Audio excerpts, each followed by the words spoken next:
Road to Success is brought to you by Equity Bank. Equity Bank. You are listening, caring partner. You're watching Road to Success, the key to your next level in business.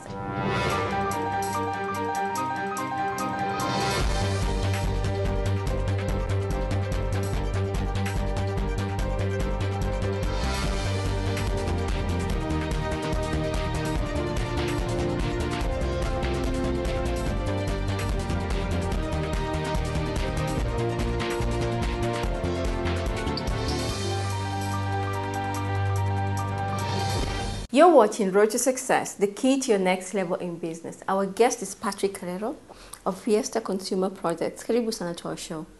Asante sana. Viesta Consumer Products, very interesting products that you manufacture. Tell us about them. These are basically three products, beverages. One is coffee, the other one is tea, the other one is based on hibiscus. It's called Viesta Bio. What inspired the idea of manufacture your products? Actually, the idea was inspired when I first was introduced to stevia. A friend of mine called Hiran Shah came to JKUAT about 3 years ago, and he wanted to process stevia to some white powder. The white powder from stevia is about 400 times sweeter than ordinary beetroot sugar or even cane sugar. As I did the processing for him, I came to discover that the stevia could actually value add coffee and tea. I thought of making what we call instant coffee and instant tea, which is actually self-sweetening, meaning that you just have to add a little into a cup of hot water or hot milk, you stir, you take. And that's what I'm tasting right now. It's actually fantastic. Yes. After I got introduced to it, I went ahead and checked about it. I discovered the benefits that stevia has. Stevia has very good benefits ordinary people because, one, it is an alternative to the ordinary sugar. Number two, it is able to maintain optimum blood pressure and optimum blood sugar. In addition to that, because it has got 0 calories, you tend to manage weight loss. And after that, I checked around from Google. There were so many other people who had done research of the same. And the results were basically that blood pressure is actually lowered on, if you take regularly, and also the blood sugar. So for you, the inspiration really was health. So after having done the process for my friend, and having discovered that it could be actually be used to sweeten the beverages, coffee and tea and the like, my son actually got interested. And I encouraged him to do the startup using that knowledge.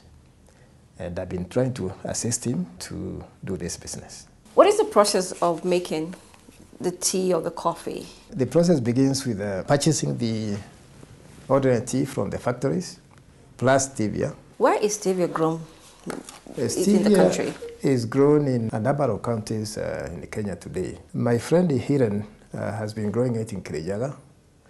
At the moment, I'm aware also at Meru, and also the other regions like Kericho, where it actually began. So there are quite a number of places where it is grown in Kenya. And currently also Nyeri, there are people who are growing it. You get your products from tea farmers and, of course, coffee farmers. Coffee is usually bought from suppliers in Nairobi. The tea is usually bought from factories. And once now you have got the raw materials, the next process involves blending the ingredients. You have to be very careful because stevia has got something called the aftertaste. The aftertaste is some kind of feeling. You feel sweet in the mouth after you take. It's not a horrible feeling at all, but you need to balance it. So there must be some other ingredients that must be added to kind of reduce the aftertaste. Because the challenge is if you take stevia alone, after 1 hour, you still feel sweet in the mouth. But again, that feeling sweet is also advantageous because stevia kills bacteria in the mouth. The reason why you're so confident about why this works for us in terms of our health is because you do have a chemistry background.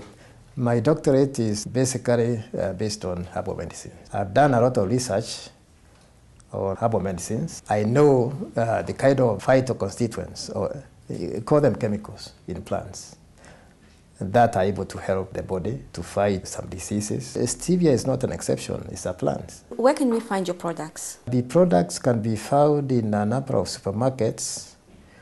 In Nairobi, there are supermarkets in Umoja, one called Dimples. There is Patmart. At Roiro, there is Lexomat. There is Powerstar. At Juja, there is Happy Supermarket. At Gatondo, there is also Happy Supermarket. Kiabu, Kamindi. In Njeri, Kasturi Supermarket. Embu, there is also another Kasturi Supermarket. In addition to other supermarkets, of course, the list is quite a bit, about 20 or so. Why are you different from other herbal beverages? The word herbal sometimes is actually misused. I say misused because there are a number of people who try to profit on some plants which will not do anything to the body anyway, for the sake of making money. To me, I don't know whether I would call this one herbal tea, although it would, well, stevia being stevia being a herb, perhaps we can call it herbal. But in my view, in terms of sorting out lifestyle conditions like diabetes and blood pressure, this to me will look like just ordinary tea with added value. Patrick, we must take a break, but when we come back, we'd like to know how you market your products. You're watching Road to Success, the key to your next level in business. Don't go away.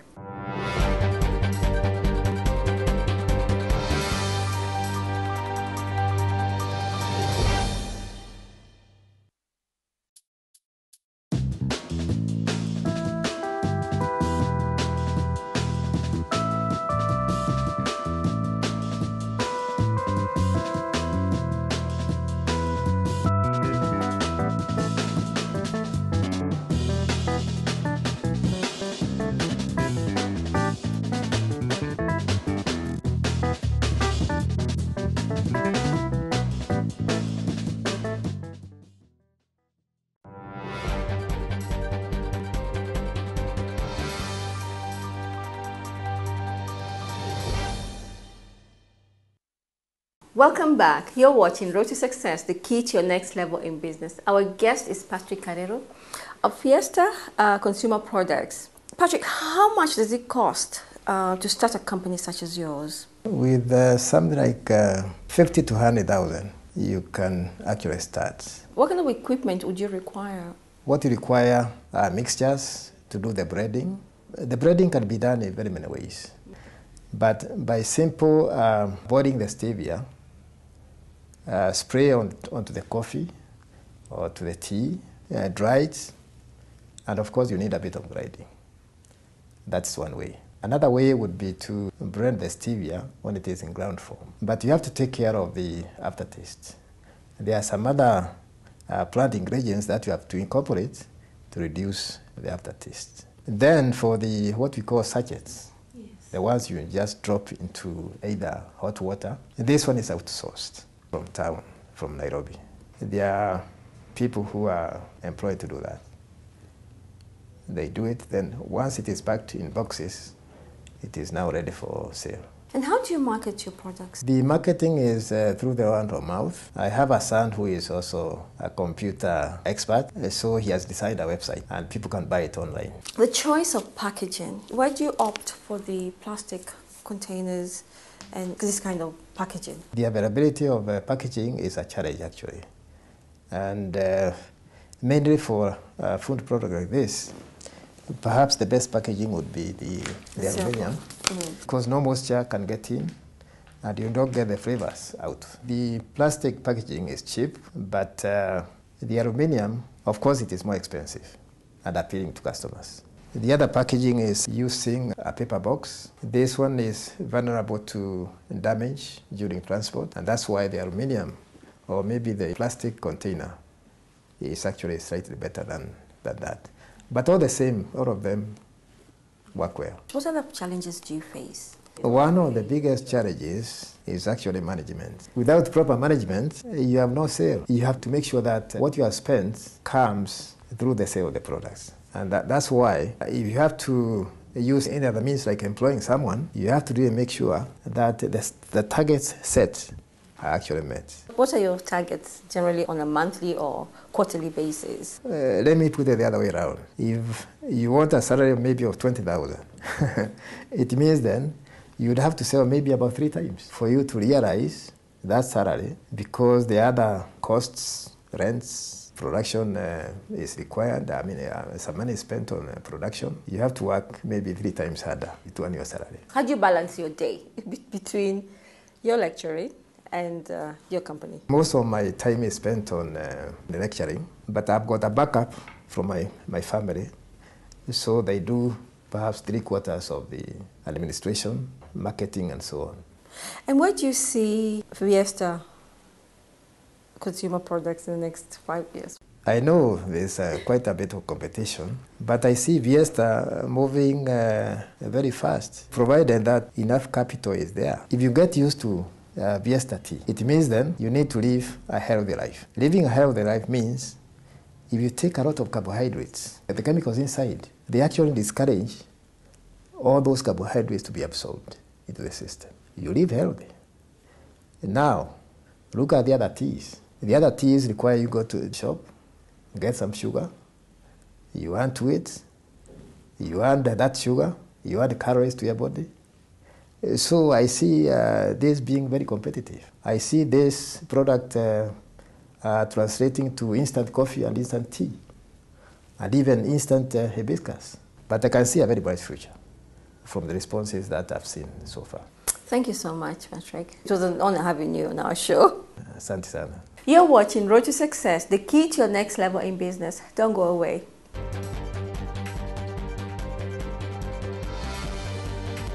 Branding is all about making sure that the customer gets the experience of the promise that your brand made to them.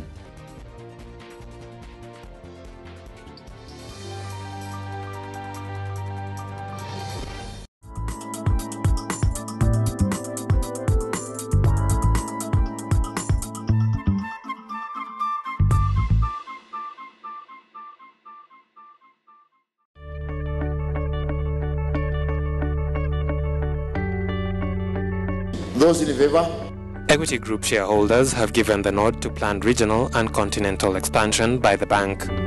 The shareholders were attending the company annual general meeting held at KICC in Nairobi. The bank has come of age. It has enormous capability, both in systems, in human resources, and we have accumulated knowledge and experience that we can make good use of and grow and put the company to the next level, so that it ceases just to be a Kenyan, East African bank, to become a regional company over the next 10 years. Equity Group Holdings CEO Dr. James Mwangi said that the bank has positioned itself to pull off the expansion which foresees Equity's presence in the larger East Africa, West Africa and parts of Southern Africa. While Kenya has a population of 43 million, Ethiopia has a population of about 90 million people. So you see, in one single country, you'd almost have the same opportunity we have of banking Kenya and Tanzania put together. South Sudan, Uganda, Rwanda, and Tanzania border Congo. And so it will be just an extension. We have looked at high impact. Where would we have the highest impact? And that is why Nigeria, DRC, and Ethiopia are prioritized, because between the 3 countries, you'd be able to reach 400 million people in just 3 countries. The projected Pan-African thrust is part of Equity 3.0 strategy's long-term plan and will cover to include Burundi, Ethiopia, DRC, Nigeria, Zambia, Malawi, and Mozambique. Those in favor, please raise your hands.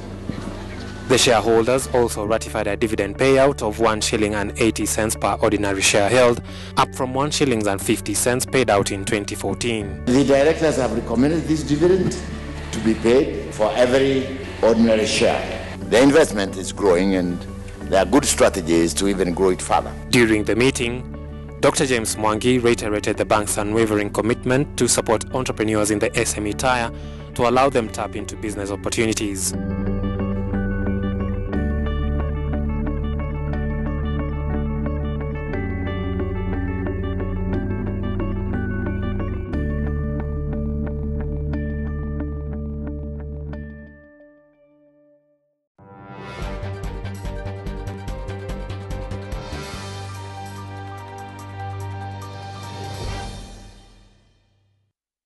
Welcome back. You're watching Road to Success, the key to your next level in business. Our expert is Chris Odongo of Wild International. Karibu sana, it's nice to see you again. It's very good to see you, Catherine. Earlier on, we had a guest called Patrick, who's entered into a very crowded market in terms of selling his teas and his coffee and adding value to them. How does he set himself apart, or anybody who's entering into a crowded market like he is? I think what I would tell Patrick is when you enter into a crowded market, the most important thing is to have a very clear identity and to actually have a very clear niche of which customer you want to target. Yeah, so you have to understand the problem that you're trying to solve and then be able to position yourself in a way that the customer can then now receive the communication about what you're trying to put as your products and services. You see, Patrick is adding value to tea and coffee. Yes. And then he is then selling that to the end consumer. And so for him, two things will be important: branding and packaging. And branding and packaging will flow from his identity in terms of what problem does the consumer have that his product is being able to solve. And that will be the branding part, because he'll now communicate that to the consumer that, look, my product is going to help you enjoy your coffee and your tea in a much more refreshing way, and you'll actually be able to prepare it faster. That's a brand. And for him to communicate that, then he has to stand out. When somebody goes to the supermarket and they're looking to buy a beverage, then immediately they have the one that they normally buy. The only way they're going to give Patrick a second look is if he stands out. When he stands out in terms of the branding, his colors are refreshing and attractive. His position in the supermarket is where the customer sort of just enters and sees his product the first time before they see even their old products. Then now Patrick stands a chance. Now, if he has also packaged it in a way that assures the consumer that, look, this is a quality product, it has been handled very well from the factory until here, then he now stands a chance. And that can only be seen on the image because we don't know the process. The consumer does not know the process that has gone through the product coming to the shelf. But how you put it at the shelf is very important, because then it convinces the consumer that you have taken time to develop your product and therefore it should be worth my time. Chris, what about services? Products, at least we see. Yeah, that's totally different. We can see them in the supermarket, you can see them displayed somewhere. What advice would you give anybody entering into an industry or a market that is saturated with particular services? Yeah, particular services, yeah. Products and services are not so different in the consumer's mind. Yeah, anyone who wants to consume your service at the end of the day is looking at how does your service solve my problem. Yes. You know, and so I'll just take you back to what I'd shared earlier. You start with your identity, and your identity involves why you exist and what you stand for, and more importantly, what are the products you're offering, or what are the services you're offering, and how do those services solve the client's problems, you know. Yes. And so when it comes to branding, branding is all about communicating that our products and services solve your problems and they solve it in this way. And at the end of it, these are the benefits you will get. And so a lot of times when you want to do services, then you want to focus on the benefits that somebody will derive from interacting with you and from buying that service for you. What about packaging a service? How does one go about that? The mind is a very interesting thing. It likes to wrap itself around tangible things.